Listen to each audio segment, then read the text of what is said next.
이제 다 함께 우리의 마음과 뜻과 정성을 모아 제7회 홍보부 직능 세미나 개예배를 하나님께 드리겠습니다.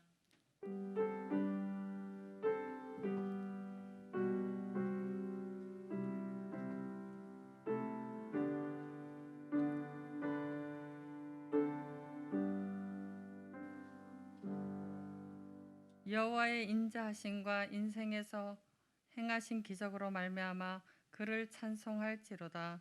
감사제를 드리며 노래하여 그가 행하신 일을 선포할지로다.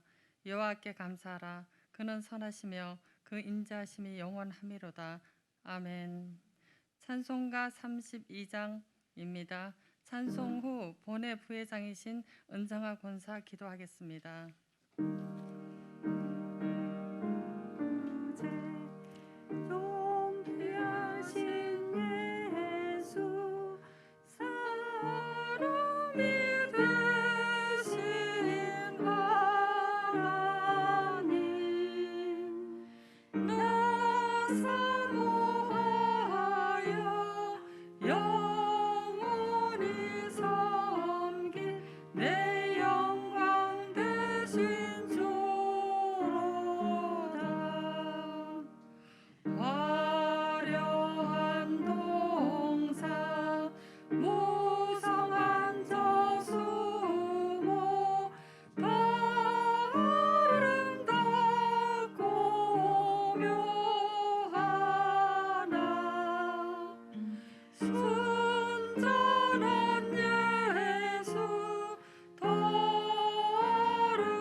복 있는 사람은 악인들의 꾀를 따르지 아니하며 죄인들의 길에 서지 아니하며 오만한 자들의 자리에 앉지 아니하고 오직 여호와의 율법을 즐거워하며 그의 율법을 주야로 묵상하는도다. 사랑과 은혜가 충만하신 하나님 아버지, 코로나19 바이러스로 우리의 실상은 많이 바뀌었습니다. 바이러스의 태풍은 우리의 삶과 관계없이 생명까지도 혼돈으로 몰고 가고 있습니다. 지구촌의 모든 주의 백성들을 긍휼히 여기사 구원과 생명의 은총을 허락해 주시옵소서. 하루하루의 소중한 일상이 얼마나 큰 축복이고 은혜인지를 깨달았습니다. 지나간 시간들의 은혜를 감사하며 주님의 뜻이 무엇인지를 묵상하며 순종하는 저희들 되게 하옵소서. 거룩한 순교자의 피가 뿌려진 이 땅에 교회가 세상의 조롱거리와 비판거리가 되어지고 있는 이 아픔 속에 믿음 생활과 우리의 삶이 온전치 못하여 주의 영광을 가리고 있음을 용서하여 주시옵소서. 주여, 다시금 사회와 이웃으로부터 지탄의 대상이었던 모든 것들을 회복하여 참 소망이고 사랑이신 주님의 복음의 능력이 임하게 하옵소서. 교회를 바라보는 잘못된 정보와 시선들도 올바른 판단의 능력을 주시옵소서. 성령의 하나됨을 힘써 지키게 하옵소서. 130만 여전도회를 눈동자같이로 사랑하시는 주님, 코로나19 언택트 노멀 시대에 선교 여성으로서 비대면 사회적 거리두기 화상회의가 일반화되어 가고 있는 때에 제7회 홍보 직능 세미나를 개최케 하여 더 깊이 있게 선교, 교육, 봉사의 사명들을 효율적으로 감당할 수 있는 세미나를 허락해 주심을 감사드립니다. 열심히 듣고 깨달아서 우리의 사명을 잘 감당할 수 있게 하옵소서. 1907년 평양 대부흥 운동을 통하여 한반도의 영적 각성 부흥 운동을 일어나게 하신 하나님, 이제 하늘과 땅의 모든 권세를 교회에게 맡기시고 제사장들이 땅 끝까지 이르러 증인되라 말씀하신 주님, 한국교회의 회복, 다시금 예배와 찬양의 기쁨을 주시옵소서. 교회 안에 영적으로 무너진 성벽들을 다시 재건시켜 주시옵소서. 세상을 향하여 복음의 영향력을 줄 수 있는 성령 충만함의 은혜를 덧입혀 주시옵소서. 우리의 기도를 응답하시는 하나님, 모든 영광 주께 올려드립니다. 공의와 질서의 하나님, 아픔의 한 해를 보내며 눈물의 기도로 회개와 겸손을 깨닫게 하신 주님, 여전도의 모든 문제들을 주님 손에 올려드리고 우리는 최선을 다해 기도합니다. 이 모든 일들이 주님의 뜻 가운데 진행되고 주님의 영광만이 영원하리라 믿습니다. 세속적인 가치관을 버리고 오직 예수 그리스도의 보혈의 능력으로 제사함 받은 우리를 긍휼히 여겨 주시옵소서. 이제 한 걸음 더 나아가 아픔과 영적인 기도의 눈물로써 쌓아올린 우리의 영성이 주님 맡겨주신 선교, 교육, 봉사의 사명을 주저없이 죽으면 죽으리라 외치며 나아가는 여전도의 모든 회원들 되게 하옵소서. 사랑의 주님, 이 시간 찬양으로 영광 돌리는 홍보전략부 위원들의 찬양을 기뻐 흠양하옵시며 축복하여 주시옵소서. 부살렐과 오홀리발이라는 말씀으로 은혜 주실 윤효신 목사님에게 강하고 담대함을 주시사 그 말씀을 통하여 권능과 은혜가 있게 하여 주시옵소서. 영상으로 참여하는 모든 회원들의 건강과 경제와 주의 사랑이 영원히 함께 하시기를 기도하며 예수님 이름으로 기도드리옵나이다. 아멘.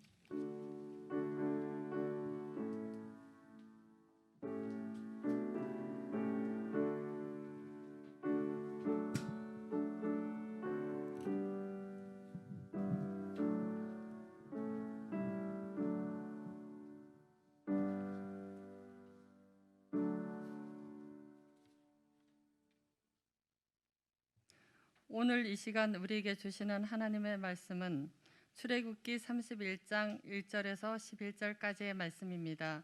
하나님의 말씀을 봉독해 드리겠습니다. 여호와께서 모세에게 말씀하여 이르시되 내가 유다 지파 훌의 손자요 우리의 아들인 부살렐을 지명하여 부르고 하나님의 영을 그에게 충만하게 하여 지혜와 총명과 지식과 여러 가지 재주로 정교한 일을 연구하여 금과 은과 노스로 만들게 하며 보석을 깎아 물리며 여러 가지 기술로 나무를 새겨 만들게 하리라. 내가 또 단지파 아이사막의 아들 오홀리압을 세워 그와 함께 하게 하며 지혜로운 마음이 있는 모든 자에게 내가 지혜를 주어 그들이 내가 내게 명령한 것을 다 만들게 할지니 곧 해막과 증거계와 그 위에 속죄소와 해막의 모든 기구와 상과 그 기구와 순금 금장 등잔대와 그 모든 기구와 분향당과 번제당과 그 모든 기구와 물두멍과 그 받침과 제사직을 행할 때 입는 정교하게 짠 의복 곧 제사장 아론의 성의와 그의 아들들의 옷과 간유와 성소의 향기로운 향이라.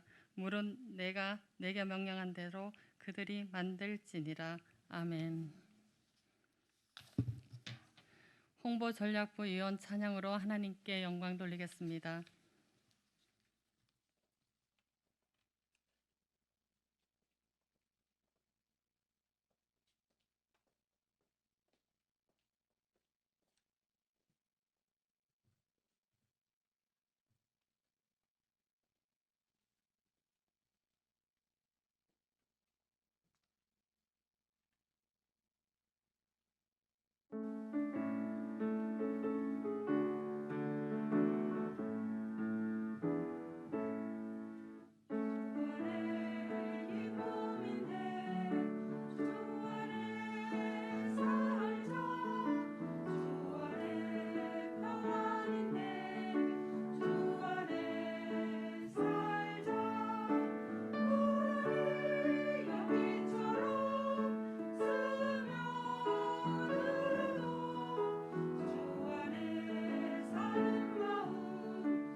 본회 총무이신 윤호신 목사님 나오셔서 부살렐과 오홀리압이라는 제 말씀을 전해 주시겠습니다. 목사님 말씀 들으실 때 큰 은혜와 도전이 있으시기 바랍니다.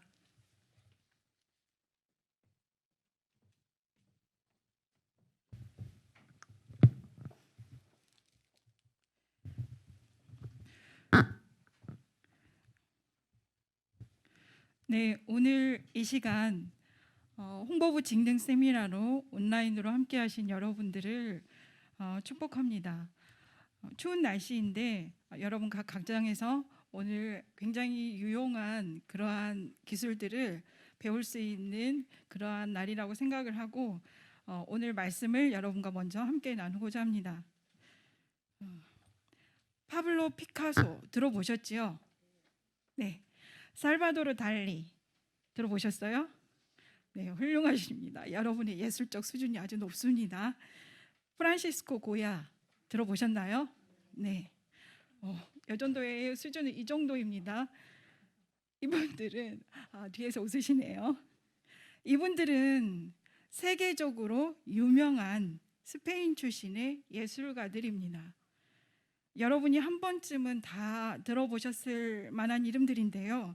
여기에 이제 한 사람을 더하자면 이분은 어떠신가요? 들어보셨을지 모르겠는데 세계 최고 건축가로 인정을 받고 있는 안토니오 가우디입니다. 네, 끄덕끄덕하십니다.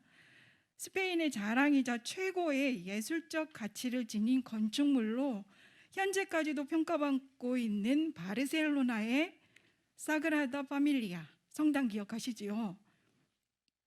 네, 이 성당을 설계한 건축가입니다.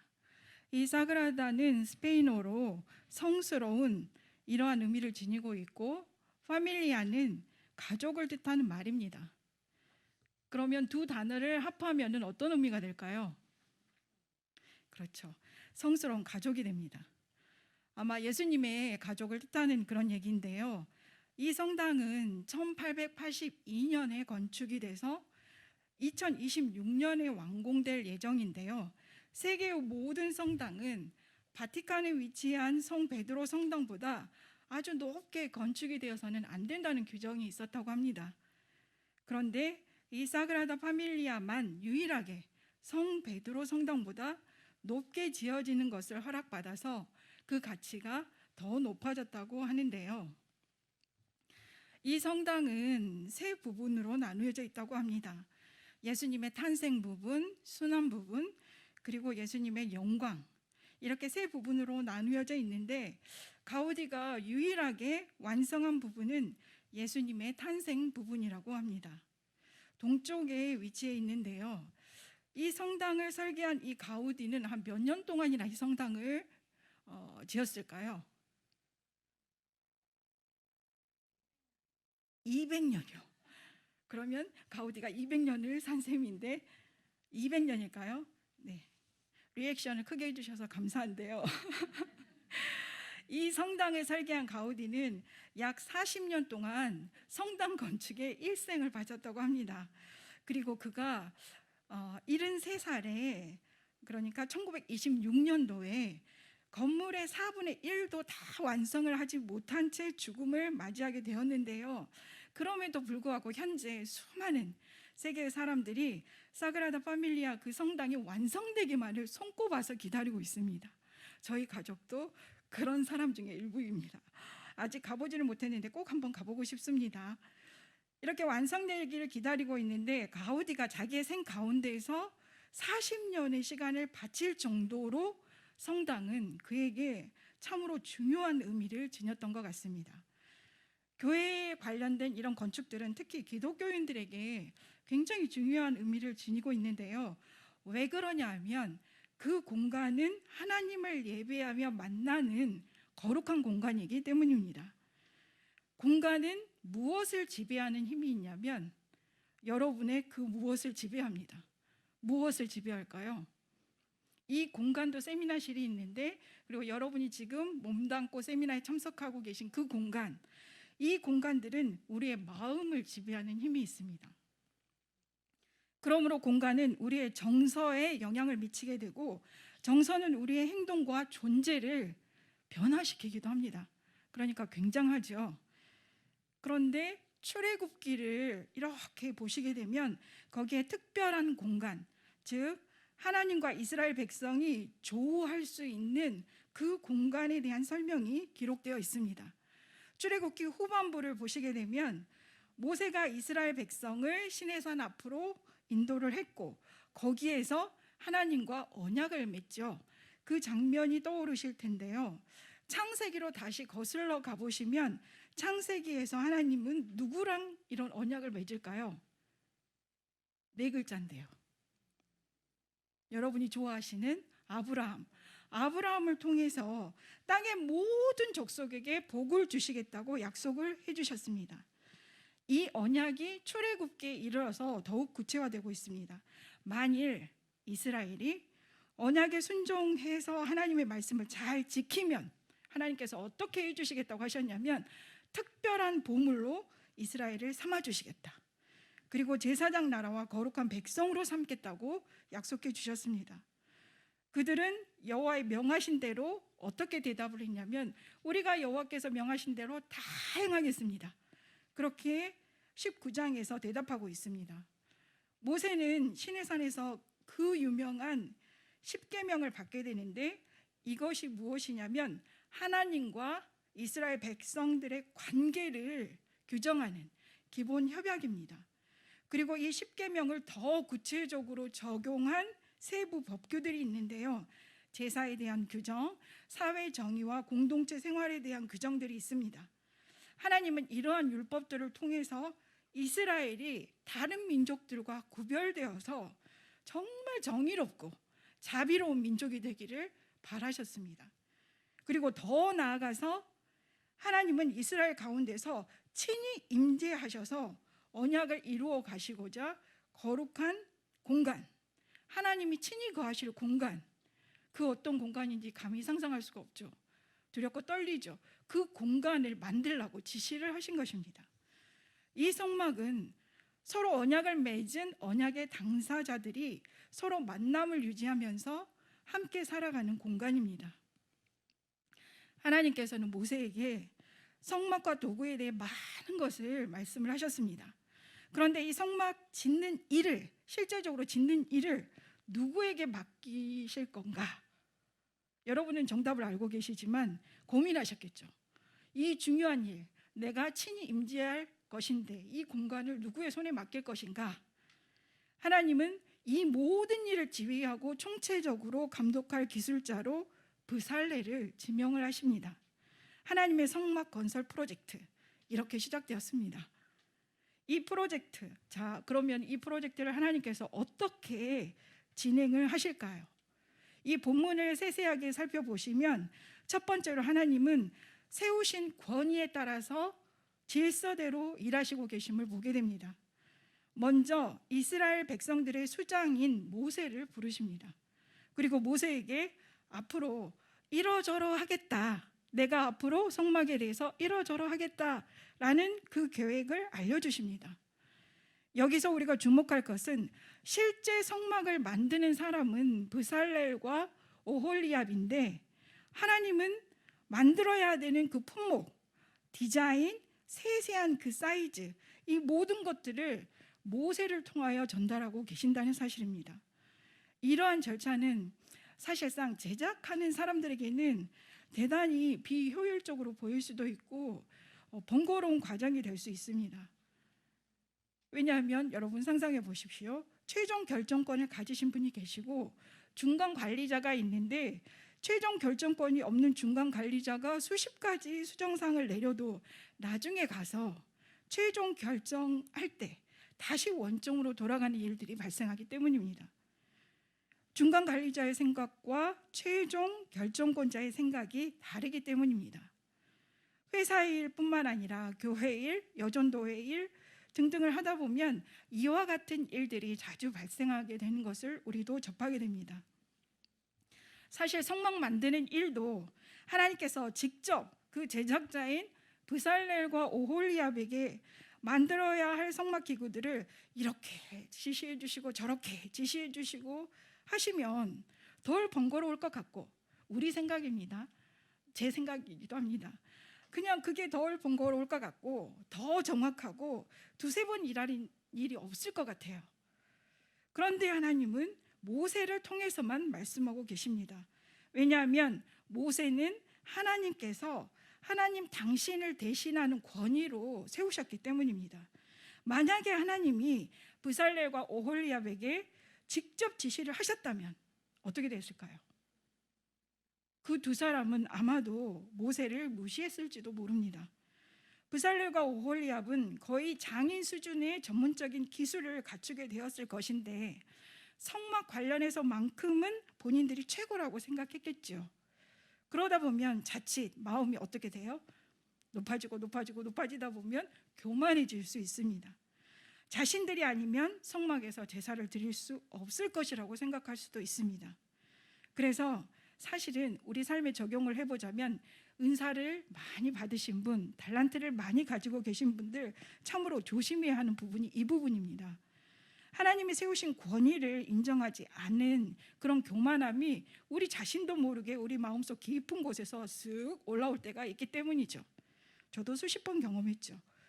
기본적으로 예술가들은 어떻습니까? 자신의 작품에 누군가가 간섭하는 걸 별로 좋아하지 않으십니다. 작가도 자신의 글에 누군가가 손대는 것을 좋아하지 않으시죠. 저도 제가 애써 막 밤새껏 준비한 설교문을 누가 손대면 아주 싫습니다. 그런데 이게 이제 인지상정인 것 같은데, 그렇지만 하나님의 일을 위한 것이라면 어떤 조언이나 수정을 지시받을 때 하나님께서 서로 협력하여서 더욱 선하게 이루시려고 하시는구나, 그 마음이 여유가 우리 안에 있다면, 그런 마음 자세가 있다면 그거는 충분히 우리가 바람직한 부분이라고 생각이 듭니다. 예술가들 입장에서 볼 때 상대방이 내 작품을 볼 줄 모른다고 그렇게 무시하거나 이런 자세는 사실 하나님의 일을 할 때는 좀 지양되어야 될 부분이라고 볼 수 있습니다. 또 한 가지 주목할 것은 하나님의 일을 할 때는 처음부터 끝까지 하나님의 뜻과 방법에 따라야 한다라는 교훈을 우리가 찾아볼 수 있습니다. 11절을 보시면 하나님께서는 브살렐과 오홀리압에게 하나님께서 명하신 대로 성막을 만들라고 하십니다. 브살렐과 오홀리압은 그들이 아무리 지혜롭고 재주가 많아도 성막을 만드는 것은 그들의 계획과 지시대로, 그리고 그들이 원하는 대로 그렇게 만들어서는 안 된다는 사실을 알 수 있습니다. 우리는 하나님의 일을 할 때 가장 먼저 하나님이 원하시는 것이 무엇인지, 하나님의 뜻이 무엇인지, 여러분 그렇게 하고 계시죠? 그것을 먼저 살펴야 합니다. 그리고 나서 하나님이 원하시는 것이 혹시 내가 원하는 것과 다르다 할지라도, 하나님의 뜻이 내 자신의 계획과 생각에 잘못된 것 같아도 일단 무조건 하나님의 뜻을 우선적으로 따라야 합니다. 그것이 진정으로 하나님을 기쁘시게 하는 것이고 가장 완전하게 일을 성취하는 방법입니다. 하나님의 일은 하나님의 뜻과 방법으로 하나님의 세우신 권위에 따라 질서 있게 진행되어야 하는 것을 보게 됩니다. 두 번째로 하나님은 하나님의 성막 건설 프로젝트를 시행을 하실 때에 딱 적임자를 지명하신 것을 볼 수 있습니다. 그를 선택하시고 부르셨습니다. 하나님께서 선택하신 사람 누구죠? 유다 지파, 훌 자손, 우리 아들 조금 어감이 이상한데요. 우리의 아들 브살렐입니다. 먼저 부르시죠. 브살렐은 모세가 불러 세우신 것이 아니라 누가 지명하여 부르신 건가요? 하나님이 지명하여 부른 사람이라는 것을 알 수 있습니다. 사실 하나님의 지명을 받는다는 것 자체가 대단히 놀라운 일이죠. 여러분 얼마나 가슴이 두근두근 뛰는 일이에요. 하나님께서 나를 콕 집어서 지명하시고 네가 이 일을 맡아주기 바래 하셨다면 얼마나 가슴 설레는 일이겠습니까? 게다가 그 일도 대단히 중요한 일인 거죠. 하나님께서 친히 임재하실 공간이 성막을 건설하는 일, 엄청난 일이죠. 이 일을 담당하게 된다고 생각을 해보십시오. 브살렐 그날 밤 잠이 오겠습니까? 잠 못 이루는 밤이 되겠죠. 이렇게 하나님은 이 일의 적임자로 브살렐을 선택을 하셨습니다. 아마도 브살렐은 출애굽 이전에 이스라엘 백성들이 어디에 있었어요? 이집트에 있었죠. 이집트에서 노예살이를 하던 때인데 그때에도 거기에 있었을 것이고, 그때는 별 생각 없이 내가 이집트 최고의 장인이 한번 되어보리라 그런 꿈을 꾸었을지도 모르겠습니다. 부살렐에 대해서 우리가 알 수 있는 것은 유다 지파 출신이라는 것, 훌의 손자라는 것, 우리의 아들이라는 것, 이런 정도입니다. 부살렐의 할아버지 훌은 출애굽기 17장에서 아말렉 전투에서 등장하게 되는데요. 이때 모세가 손을 드느냐 내리느냐에 따라서 전쟁의 승패가 좌우되던 그 중요한 순간에 누구랑 함께? 아론과 함께 좌우에 서서 모세의 손을 부축했던 사람입니다. 아말렉과의 전투는 여호수아가 선봉에서 앞에서 전투지에서 싸우고 모세는 산꼭대기로 올라가서 거기서 무엇을 했습니까? 기도를 했겠죠. 두 손을 들어서 기도를 함으로써 승리한 그런 전쟁입니다. 이때 모세의 두 팔은 마치 무엇과도 같았냐면 전쟁터의 깃발과도 같았을 것 같습니다. 지팡이라고도 볼 수 있는데요. 일단 깃발. 왜냐하면 여호수아가 아말렉 족속과 이 전투에서 싸우는 동안 모세는 하나님의 영적 군대를 집결시키는 역할을 하는 깃발, 그 깃발로서 양손을 들고 있다고 보여집니다. 놀랍게도 모세가 손을 들면 이스라엘이 이기고 손을 내리면 아말렉이 이겨버리는 이런 상황이 발생하게 된 것이죠. 그래서 아론과 훌은 모세의 두 팔이 지쳐서 내려가려고 하면 얼른 두 기둥처럼 떠받쳤습니다. 전투가 다 끝나고 모세가 승리의 제단을 쌓으면서 그곳 이름을 무엇이라고 했을까요? 여러분 알고 계시죠? 여호와 니시, 이렇게 이름을 붙였습니다. 이 말은 번역을 하면 몇 가지 조금 유사한 번역들이 있기는 합니다만 보통 이렇게 번역이 됩니다. 주님의 깃발을 높이 들어라. 주님께서 대대로 아말렉과 싸우실 것이다. 이런 의미예요. 주님의 깃발을 높이 들어라. 이 말은 모세가 손을 높이 쳐들고 있는 그것과 이렇게 오버랩되면서 우리가 이해할 수 있는 그런 장면이 떠오릅니다. 주님의 깃발이 들린 곳에 하나님의 군대가 움직이기 때문입니다. 모세의 형 아론에 대해서는 여러분이 자주 들으셨겠지만 훌은 그다지 알려지지 않는 인물입니다. 훌은 아론과 함께 모세의 기도 동역자였을 가능성이 높습니다. 모세가 이집트에서 나와서 그 거친 광야길로 이스라엘 백성들을 인도해 갈 때 이 두 사람은 모세의 기도의 동역자로서 모세와 함께 기꺼이 고난의 짐을 감당하였을 것입니다. 하나님은 이러한 훌의 자손들 중에서 자신의 임재를 담당하게 될 성막 건설을 맡을 사람을 선택하셨습니다. 부살렐은 하나님의 임재가 거하는 성막과 도구를 만드는 그런 사람이 된 것입니다. 부살렐이 조각목을 사용해서 이 세상에서 유일무이한 하나님의 언약궤를 만드는 사람이 된 것입니다. 그 누가 만들 수 있을까요? 역대하 1장 5절에 보시면 그는 이스라엘 역사 대대로 그의 이름이 기억되어서 솔로몬 시대에도 언급되고 있음을 보게 됩니다.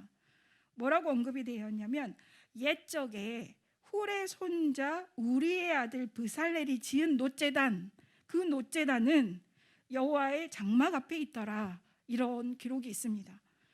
우리가 아주 작은 일에도 소소한 일에도 성심을 다함으로써 주님을 섬기듯 하면 하나님께서는 우리의 후손까지도 복을 주시고 그분의 위대한 일을 이루시는데 귀하게 사용하실 것입니다.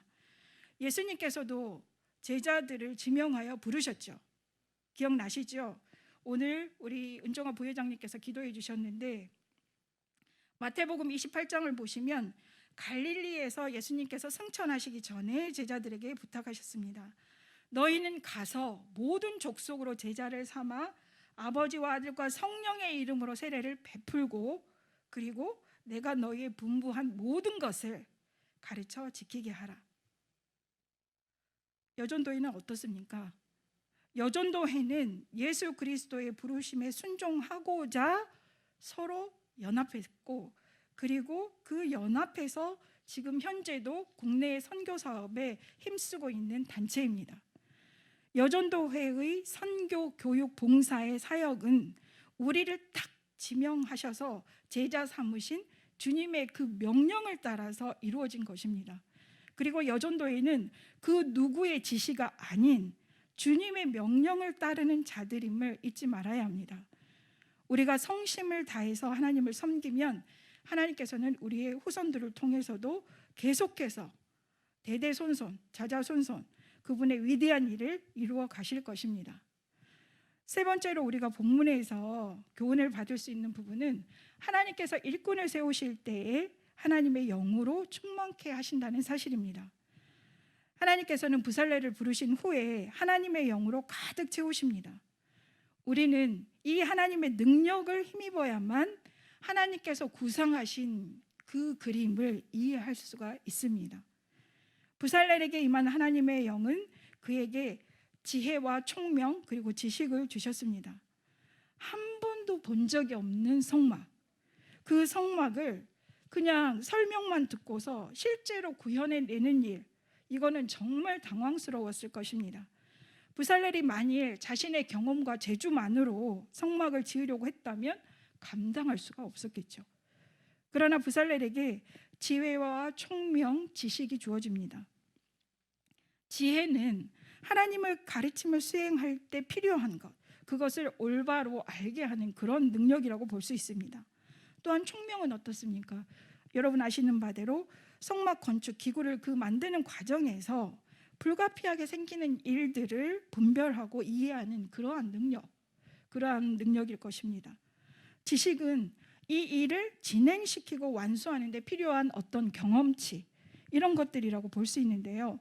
부살렐은 이런 모든 능력을 받았기 때문에 실용성과 예술성 모두를 가지고서 자신의 손으로 표현할 수 있는 최고의 전문적인 능력을 갖추게 된 것입니다.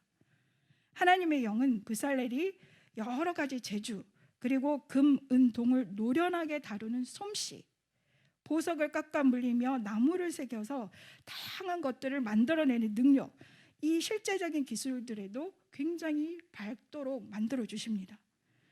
하나님은 부살렐에게 이 같은 능력을 주시고 하나님의 생각이 곧 부살렐의 생각이 되도록 그렇게 인도하십니다. 뿐만 아니라 성막과 도구들을 만드는 일에 매우 귀하고 중요한 이 일이기 때문에 하나님은 이스라엘이 필요로 하는 모든 것을 다 준비해 주십니다. 채워 주십니다. 출애굽기 36장을 좀 뒤로 건너가서 보시게 된다면 하나님이 부살렐을 도와서 함께 일하도록 또 한 사람을 세워주시거든요. 이 사람은 단 지파에 속한 사람이고 아히사막의 아들입니다.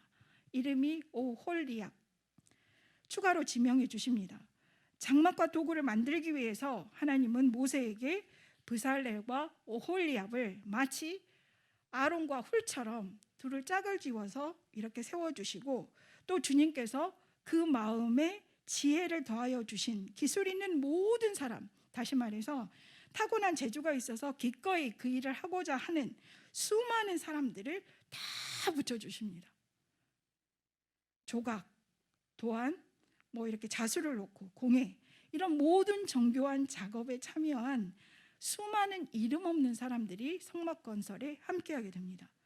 따라서 이 성막 건설은 이스라엘 12지파가 한 마음으로 이루어낸 성과물이라고 볼 수 있습니다.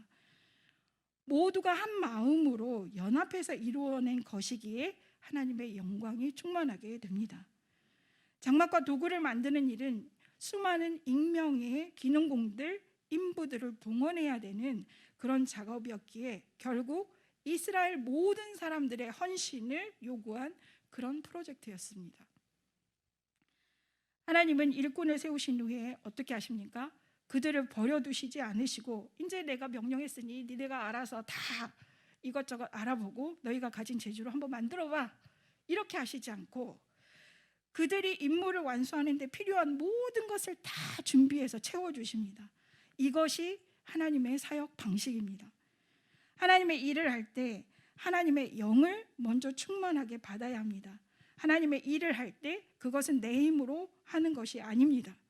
이처럼 하나님 나라의 기구와 조직은 하나님의 영에 의해 만들어집니다. 그렇다면 하나님 나라의 직분도 마찬가지겠죠.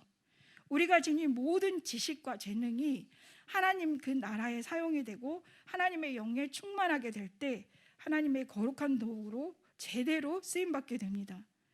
하나님의 일은 결국 하나님의 영에 감동된 사람들이 서로 연합을 해서 함께하는 것입니다. 여전도 회에도 그러한 성과물이 현존합니다. 바로 이곳 여전도 회관입니다. 지금부터 30여 년 전에 전국에 있는 여전도 회원들이 성령으로 충만하게 된 그 상황에서 기도를 하고 눈물을 쏟고 정성을 부어서 여기에 있는 이 회관에 있는 벽돌 한 장 한 장을 다 쌓아 올렸습니다. 거기에 회원들의 눈물이 녹아 있고 기도가 녹아 있습니다. 정성이 녹아 있습니다. 하나님의 영으로 충만케 되면 그 재능과 아이디어와 기술, 이 모든 것이 하나님의 뜻 가운데서 사용되어집니다. 하나님의 영으로 일하는 것은 결국 하나님의 창조의 일에 동참하는 것이라고 볼 수 있습니다. 전국의 수많은 여전도 회원들이 금식하며 철야 기도하며 고사리를 캐고 대바구니를 만들어서 팔고 그렇게 해서 이 건축 헌금을 드렸습니다. 누구에게 드렸을까요? 하나님께 드렸습니다. 그 누군가에게 드린 게 아닙니다. 하나님께 드렸습니다. 하나님께서는 이와 같은 그들의 정성 어린 마음과 행동을 받으셨기 때문에 여전도 회관을 건축하고자 회원들이 뜻을 모았을 때 미국 장로교를 한국교회와 여전도회의 동역자로 붙여주신 것입니다. 여전도회관 건축을 통해서 우리 여전도 회원들의 신앙도 더욱 굳건해졌고 모두에게 기쁨이 넘치는 그러한 은혜를 하나님께로부터 받았습니다. 그 당시 회원들이 쏟아부은 정성은 하나도 헛되지 않고 하늘의 큰 상급으로 예비되었을 것으로 저는 믿고 있습니다. 그러므로 하나님이 우리를 어떤 사역으로 부르시든지 걱정할 필요가 없습니다. 하나님의 사역을 감당하는 데 필요한 부분은 하나님께서 친히 채워주실 것이기 때문입니다. 여러분도 사실 제자로 지명이 되어서 부르심을 받은 사람들이시기에 이 자리에 몇 분 앉아 계시는 분들도 그렇고 온라인으로 이 예배를 함께하고 계신 분들도 그분들 한 분 한 분에게 하나님의 영이 주어져 있습니다. 그렇다면 그 영에 응답해야만 합니다. 교회 일도 연합회 일도 우리가 무슨 직분을 맡았든지 하나님의 영에 감동되어야만 제대로 이 일을 감당할 수 있기 때문입니다. 오늘 우리는 변화무쌍한 이 코로나 확산의 직면에서 서로가 대면할 수 없는 상황에서 선교 사역을 감당하기 위해 새로운 선교 도구로서 화상회의의 매체인 줌, 많이 들어보셨죠? 줌. 이것에 대한 활용법을 익히려고 합니다. 구약 시대에 하나님 외에는 시공간을 초월하는 이 초연결 기술을 인간이 사용할 수 있을 거라고 감히 상상할 수 있었겠습니까? 그렇지만 하나님은 미래에 더욱 놀라운 일들을 우리에게 행하실 것입니다. 만일 브살레과 오홀리압이 지금 코로나 시대 21세기에 와 있다면 얼마나 화들짝 놀라겠습니까? 아니 이런 세상이 했겠죠. 그렇지만 이제 앞으로 하나님께서는 더욱 놀라운 일들을 미래에 우리 가운데 준비하고 계십니다. 오늘 이 세미나에 온라인으로 참석하고 계신 분들은 그러한 일의 선두에 선 여전도의 다음 세대이십니다. 그것을 꼭 기억해 주셨으면 합니다. 하나님의 영으로 충만한 여러분의 활약을 앞으로 기대해 봅니다. 기도하겠습니다. 하나님, 이 시간에 하나님이 통치하시는 나라를 위하여 하나님의 놀라운 지혜와 총명과 지식으로 우리 모두를 충만케 하여 주시기를 원합니다. 우리의 생각이 하나님 나라의 미래를 담게 하시고 우리의 삶이 하나님 나라의 현재를 아름답게 풀어내게 하시고 우리의 발이 하나님 나라를 향하여 다름질하게 하여 주시옵소서. 그렇게 두근거리는 심장 안고 하나님의 영을 받아 하나님의 일을 하고 싶습니다. 그렇게 해주실 하나님을 기대하며 감사드리며 우리 주 예수 그리스도의 이름으로 기도합니다. 아멘.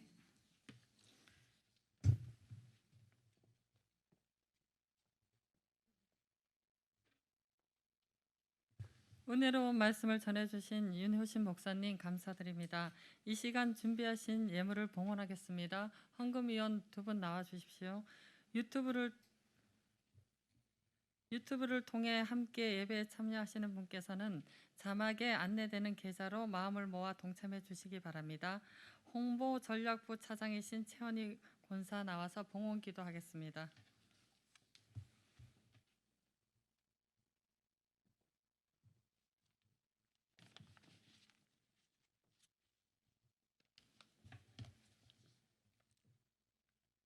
사랑이 많으시고 자비하신 하나님, 예수 그리스도 안에서 저희를 예정하시고 책하사 주님 백성 되게 하시며 선한 일꾼으로 삼아 주심을 감사드립니다.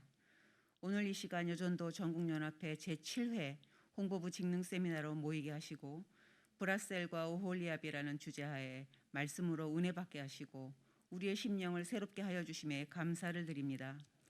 코로나 팬데믹으로 여러 어려운 여건임에도 대중매체를 통한 온라인 비대면 예배, 세미나 등 새로운 길을 통해 주님의 뜻인 선교, 교육, 봉사의 길을 계속 이어질 수 있게 지혜를 주시는 주님께 무한 감사를 드립니다.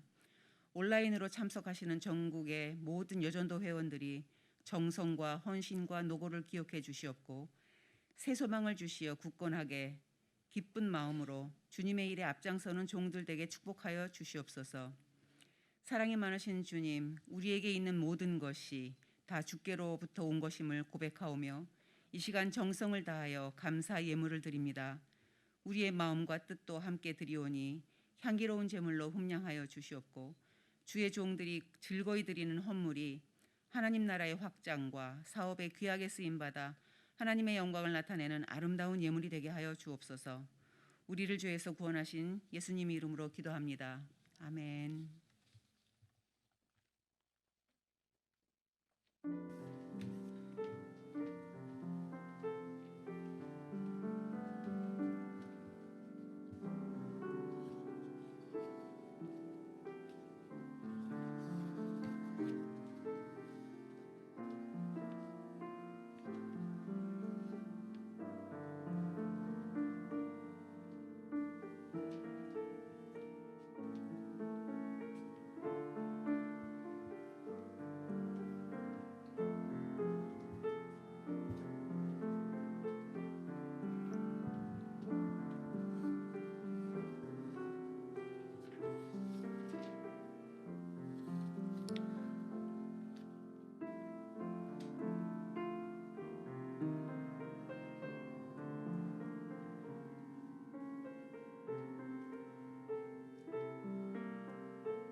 다 같이 찬송가 205장 부르시겠습니다.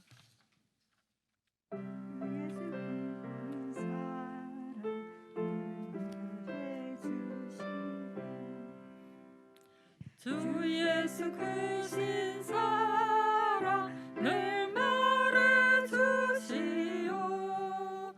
나 항상 듣던 말씀 또 들려주시오. 저 뵈지 않는 천국 주 예수 계신 곳 나 밝히 알아듣게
목사님 나오셔서 축도함으로 제7회 홍보부 직능 세미나 개회 예배를 마치겠습니다.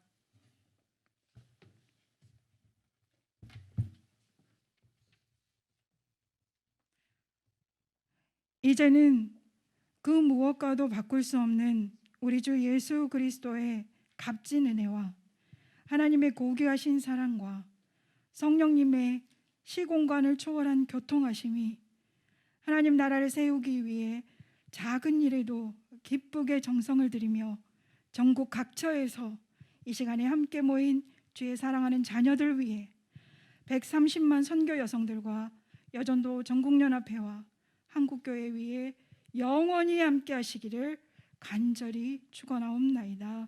아멘.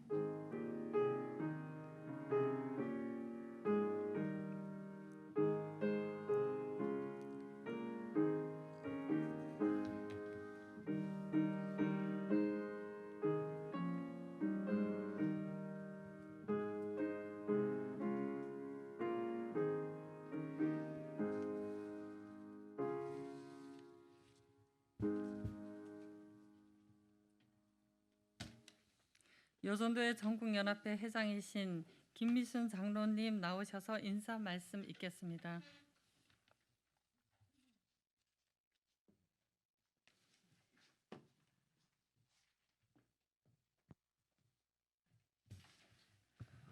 네, 여러분 반갑습니다. 구정 명절은 잘 보내셨죠? 네, 참 우리 여성들이 명절이 되면 참 분주한데 그 분주함 속에서도 잘 또 가정도 여러분들이 세워주시고 또 오늘 이렇게 구정 끝나자마자 우리 홍보부 주관으로 직능 세미나를 개최하게 됐는데 참 여러분들이 함께 해주셔서 너무 감사해요. 아마 이 시대에 참 우리가 새로운 그 코로나 팬데믹 시대를 살고 있는데 아마 이 시대에 참으로 필요한 교육이 오늘 이루어지지 않을까. 그래서 참 여러분들에게 끝까지 이 시간 함께 하셔서 참 도움이 되는 여러분들에게 유익한 시간이 되기를 바라는 마음에서 홍보국에서 이 귀한 시간을 마련했는데 함께하는 여러분 모두가 되시기를 바라겠고요. 제 인사말은 3페이지에 있습니다. 함께 보시겠습니다. 지난 한 해 코로나19 바이러스는 전 세계를 위협하며 일상을 멈춰버림으로 인해 경제적 위기가 고조되며 감염의 위험이 아직도 우리를 불안하게 하고 있습니다. 이런 국가적 세계적 재난 속에서도 우리는 새 역사를 창조하는 선교 여성으로서 도전하며 나아가게 하신 하나님께 감사를 드립니다. 21세기는 미디어 시대입니다. 정보화 사회의 핵심은 정보와 지식입니다. 정보를 공유하고 이것을 적극적으로 다른 사람들과 소통할 수 있는 사람이 공동체를 이끌어갈 수밖에 없는 그런 시대가 되었습니다. 더욱이 코로나 시대인 지금은 대면하지 않고도 서로 대화해야 하는 것이 보편화되었습니다. 따라서 앞으로 총회를 개최해야 하는 지연합회에서는 회의를 비대면으로 해야 할 필요성이 절실하기에 여전도의 전국연합회에서는 이번 홍보 직능 세미나를 통하여 여러분께 꼭 필요한 줌을 통한 화상회의 방법을 제시함으로써 지연합회에서 유연하게 회의를 진행하실 수 있도록 도와드리려는 목적으로 세미나를 개최하였습니다.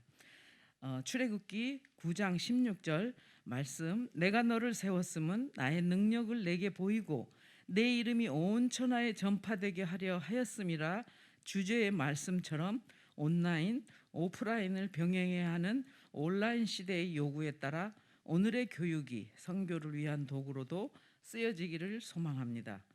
개입의 설교를 해주신 본회 총무이신 윤효신 목사님께 감사를 드립니다. 또한 특강을 맡으셔서 긴 시간 강의를 해주실 전수희 목사님께 진심으로 감사를 드립니다. 주간부서인 홍보전략부 부장님을 비롯한 위원들과 실무자의 섬김에 감사를 드립니다. 오늘 교육이 여러분 모두에게 참으로 유익한 시간이 되시기를 소망하며 여러분 모두의 가정과 섬기시는 교회와 여전도회 위에 하나님의 크신 은혜와 사랑이 함께 하시기를 기원합니다. 감사합니다.